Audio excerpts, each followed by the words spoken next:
আপনার মা মারা গেছে, কোরআন খতম করায় দিলেন, হেফজখানার ছাত্র আইনা 10 খতম, এক অক্ষরেরও নাকি আপনার মা পাবে না, এটাই ঠিক। কোরআন আইছে জীবিতদের জন্য, মৃতদের জন্য আসে নাই।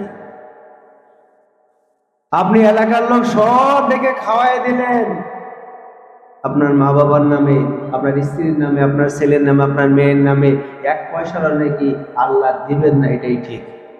কিন্তু আপনি যদি আপনার পকেটের টাকা 10টা টাকা মসজিদে দেন, এটা আল্লাহ রাব্বুল আলামিন আপনার মা বাবার জন্য সাদকা জারিয়া করেন, সুবহানাল্লাহ।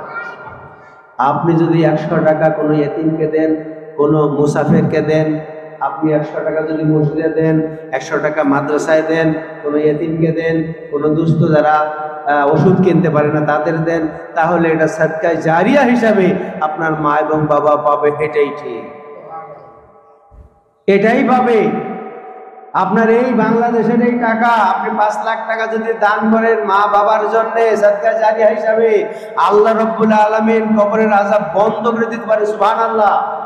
খাওয়াইয়া বন্ধ হবে না, কোরআন পড়াইয়া বন্ধ হবে না, সবরে সানি করে বন্ধ করা যাবে না।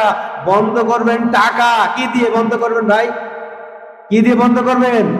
টাকা দিয়ে। জাহান্নামের আগুন বন্ধ করতে হবে টাকা দিয়ে, এমনি বন্ধ হবে না। মায়ের নামে টাকা দিতে হবে, বন্ধ হবে। বাবার নামে টাকা দিতে হবে, বন্ধ হবে।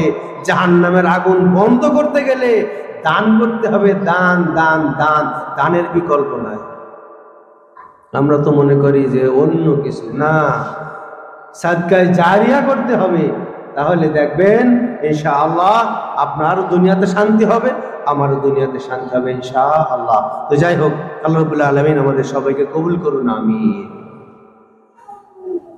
যে আলোচনা করলাম, আল্লাহ রাব্বুল আলামিন আমাদেরকে আমল করার তৌফিক দান করুন, আমিন।